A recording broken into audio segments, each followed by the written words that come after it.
आज आपको मैं रिलेटिव मोशन से संबंधित कुछ प्रॉब्लम बताने जा रहे हैं, जिसमें कि कल या पिछले वीडियो में आपने देखा था कुछ फार्मूले आपको बता दिए गए थे। उसी फार्मूले पर कुछ एक्सरसाइज दे रहे हैं, कैसे सॉल्व होता है इसको आप देखेंगे। हम पहले स्टार्ट कर रहे हैं relative motion for perpendicular cases, अर्थात दो सदिश अगर लंबवत दिशाओं में गति कर रहे हों तो उनमें हम सापेक्ष वेग की गणना कैसे करेंगे। तो फर्स्ट एक्सरसाइज देखिए। जैसे मान लीजिए कि हम इस प्लेन को 2 वर्टिकल लाइन से डिवाइड कर रहे हैं और इसे आप X axis, Y axis, X dash, Y dash लिख रहे हैं। या डायरेक्शन के लिए देखिए, इसको आप मान लीजिए ईस्ट डायरेक्शन है, इसको आप नॉर्थ ले लीजिए, इधर वेस्ट, और इस साइड ये साउथ आप मान लीजिए। ये डायरेक्शन दिखाया गया है। तो जो प्रॉब्लम दिया जा रहा है समझ में आ रहा है। दो लंबवत दिशाओं में गति के लिए सापेक्ष वेग की गणना, relative motion for perpendicular motion in any given 2 vectors. तो सबसे पहले हम इसको ओरिजिन ले रहे हैं, अर्थात जितने भी वेक्टर शो करेंगे ये हमारा रेफरेंस पॉइंट होगा। इसी से अगर वो ईस्ट डायरेक्शन में जा रहा है तो इधर शो कर देंगे, वेस्ट डायरेक्शन में जा रहा है इधर शो करेंगे। जैसे कहा जाए कि रेन फॉल्स वर्टिकली डाउनवर्ड या ड्यू नॉर्थ, तो नॉर्थ से कह रहा है लेकिन हम डाउनवर्ड है, उसको ओरिजिन से डाउनवर्ड दिखा देंगे। तो इस तरह से any vehicles or car moving due west, तो ड्यू वेस्ट तो इसको ओरिजिन से ईस्ट की तरफ दिखा देंगे। लेकिन अगर वो डायरेक्ट ईस्ट कहता है तो ठीक है, डायरेक्ट आप यहाँ से ईस्ट ले सकते हैं। अगर वेस्ट डायरेक्ट कहता है तो यहीं से आप डायरेक्ट वेस्ट ले सकते हैं। तो हम स्टार्ट कर रहे हैं, जैसे लिख रहे हैं और train is moving towards east direction, तो हम डायरेक्ट ईस्ट का नाम ले रहे हैं तो ओरिजिन से आप ईस्ट दिखा सकते हैं। और ये है velocity of train with respect to earth, real velocity या true velocity measurement from origin in a plane.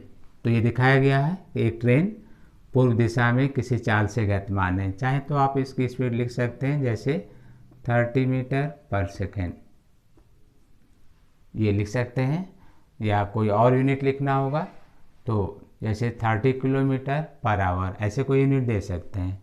अब कहा जा रहा है कि रेन फॉल्स ड्यू नॉर्थ, या कहा जा रहा है रेन फॉल्स वर्टिकली डाउनवर्ड, तो वर्षा की बूंदें उत्तर दिशा से आ रही हैं या दक्षिण की ओर जा रही हैं। तो यहाँ पर दिया जा रहा है वेलोसिटी ऑफ रेन, ये लिखा जा रहा है। ड्यू नॉर्थ बोल रहे हैं या टुवर्ड्स साउथ बोल रहे हैं। अब इसको भी कुछ मान लीजिए, जैसे 40 मीटर पर सेकेंड ये दिया गया है। तो ये दोनों के लिए रियल वेलोसिटी आपको दे दिया गया। अब जैसे कहा जाए कि velocity of rain seems to be a man inside train, velocity of rain seems to a man inside train, अर्थात ट्रेन में बैठे हुए किसी व्यक्ति को वर्षा की बूंद की चाल प्रतीत होगी। ट्रेन में बैठे हुए किसी व्यक्ति को वर्षा की चाल की बूंद प्रतीत होगी। तो आपको एक जो रियल पोजीशन और एक ऑपरेंड दिया जा रहा है। तो जो दिया जा रहा है या पूछा जा रहा है उसको देखिए। तो आपको बताना है velocity of rain seems to by any person inside train. तो वेलोसिटी ऑफ रेन तो ये रियल हो गया विथ रिस्पेक्ट टू ट्रेन, तो ये ऐसे लिखा जाएगा। या स्टेटमेंट पूरा आपको पढ़ना भी हो तो velocity of rain with respect to a person inside या moving inside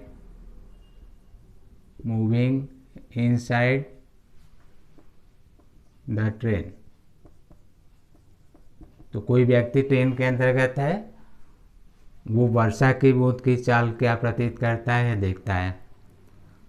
तो यहाँ पर जो VRT लिखा है इनमें से वेलोसिटी ऑफ रेन, तो जिसमें कहा जाए जिसके सापेक्ष, तो ध्यान दीजिएगा जिसका रियल है उसको रहने दीजिए, जिसके सापेक्ष कहा जाता है उसका डायरेक्शन चेंज किया जाता है। जैसे velocity of rain with respect to train या पर्सन इनसाइड द ट्रेन, तो जिसके रिस्पेक्ट में कहा जा रहा है ट्रेन या पर्सन, तो उसके डायरेक्शन को आप चेंज करेंगे। तो यहाँ पर हम ट्रेन के डायरेक्शन को चेंज कर दें, तो वेलोसिटी ऑफ रेन, तो यहाँ पर जो है ट्रेन का डायरेक्शन चेंज करें, तो यहाँ पर आप इसको माइनस इधर दिखा दीजिए, ये रिवर्स है डायरेक्शन, और इसको आप लिख सकते हैं माइनस वी टी।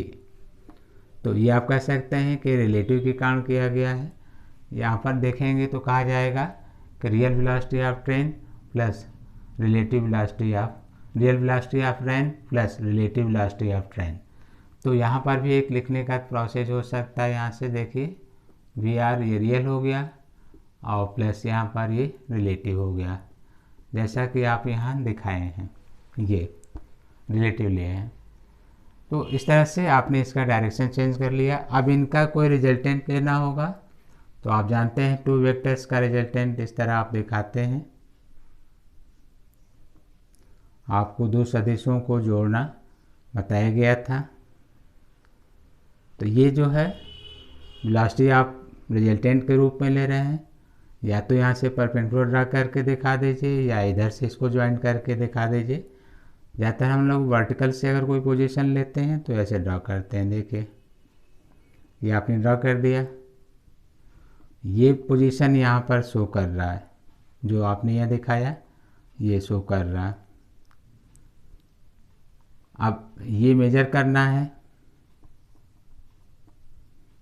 ये देखिए यहाँ से एरो ये लगाया गया ऑलरेडी, इसको आप देख सकते हैं इस तरह से। इस ट्रायंगल का कोई नाम जैसे ओ ए बी हमने परपेंडिकुलर किया तो ये 90 डिग्री या राइट ट्रायंगल के रूप में आप ले सकते हैं। वर्टिकल से कोई एंगल दे दीजिए, ये थीटा है। तो आपको ट्रायंगल लाभ भी रीड कराया गया है। अगर ट्रायंगल लाभ देखें तो ओ बी प्लस बी ए ओ ए को शो कर रहा है, तो आप कह सकते हैं अकॉर्डिंग टू ट्रायंगल लॉ, तो यहाँ पर आप लिख सकते हैं ओ ए इक्वल टू, अब इसको देखिए ओ बी प्लस बी ए, ये लिखा गया है।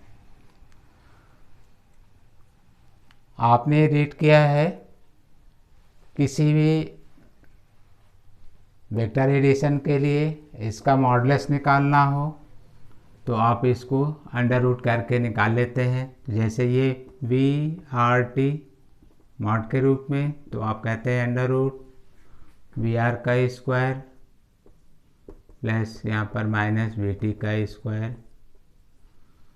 इस तरह से इसको वी आर टी आप लिख सकते हैं, यहाँ पर वी आर का स्क्वायर वी टी का स्क्वायर, ये दिया गया है आपको वी आर, यहाँ पर देख सकते हैं 40 का स्क्वायर, इसको भी दिए हैं 30 का स्क्वायर। अब आप इसको सॉल्व भी कर सकते हैं।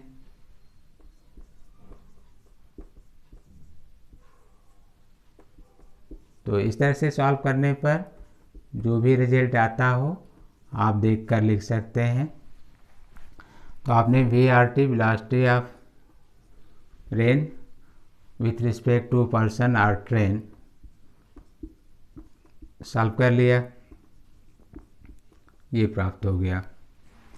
तो बहुत इजी है, समझाने में तो इतना काफ़ी समय लग गया, आपको हम विथिन 3 या 5 सेकेंड के लिए हम बता रहे हैं। इस तरह की प्रॉब्लम जिसमें ये पोजीशन दिया हो तो आपको सिर्फ ये ध्यान देना होगा कि परपेंडिकुलर में रिजल्टेंट हमेशा रूट में निकालना है। इसमें सोचना ही नहीं है, आंसर जो फिक्स है कि जो ऑप्शन बनाएगा उनमें से एक ऑप्शन ये 50 मीटर पर सेकेंड इस कंडीशन में लिखा होगा, और एक साथ 2-3 जगह ही लिखा होगा। यही आंसर एक जगह नहीं 2 बार 3 बार जरूर लिखा होगा। फ़र्क क्या कर रहा होगा कि इसी आंसर में आगे ऐड कर रहा होगा डायरेक्शन एंगल लेकर, कि ये साउथ से वेस्ट की तरफ है, from vertical south to west, तो जो एंगुलर पोजीशन है वो मायने रखता है। जैसे हम यहाँ से टेन थीटा ले लें एंगुलर पोजीशन, तो आप ये कह सकते हैं वी टी अपान मॉड के रूप में है और वी आर ऐसे है, ये देखिए। तो यहाँ पर जो वी टी की पोजीशन जो भी दी गई है या जो आप प्राप्त किए हैं वो लिख सकते हैं, मॉड लगा हुआ यहाँ पर, ये इस तरह से है। तो इसे आपने लिखा है, देख सकते हैं 30 है, ये डायरेक्शन को शो कर रहा था ये वैल्यू माइनस, जैसे ये आई कैप है तो ये माइनस आई कैप है, तो इसका जो मैग्नीट्यूड है वो 30 है। यहाँ पर जो दिया गया था जैसे ये पर इसके लिए परपेंडिकुलर हुआ, बेस ये हो जाएगा, ये 40 है, कैंसिल हुआ तो थीटा आपने ज्ञात कर लिया tan इनवर्स 3/4 और ये लिखा जाएगा कहाँ से लिया गया, from vertical south to west, तो ये लिखा होगा from vertical south to west, ये लिखा होगा from vertical south to west. तो इस तरह से आपको ये कंडीशन दे दी जाती है, इस पर प्रॉब्लम आप आसानी से सॉल्व कर लेते हैं। तो करना क्या होगा, जब भी वर्टिकल का कोई केस मिलेगा डायरेक्ट रूट ले लीजिए, तो आपको एक आंसर ही फिक्स हो जाएगा। जब भी कोई वर्टिकल का केस है ये रूट ले लीजिए, फिक्स हो गया। और फिर जो डायरेक्शन है वो वर्टिकल से आप लेकर उसको दिखा दीजिए, जैसे ये साउथ टू वेस्ट, तो फ्रॉम वर्टिकल यहाँ साउथ टू वेस्ट लिखा होगा, यही आंसर फिर रिपीट कर रहा होगा, लिख देगा नॉर्थ टू वेस्ट, लिख देगा नॉर्थ टू ईस्ट, आंसर यहीं रिपीट करेगा, लास्ट में नन ऑफ दिस। तो क्वेश्चंस का मैग्नीट्यूड में प्रॉब्लम नहीं है, डायरेक्शन में आपको प्रॉब्लम होगा। और ये ध्यान देना है कि किसके पोजीशन को रिलेटिव मोशन में रखना है, जैसे कि यहाँ पर जो रियल होगा पहले लिखिएगा, जिसके रिस्पेक्ट में होगा उसको माइनस।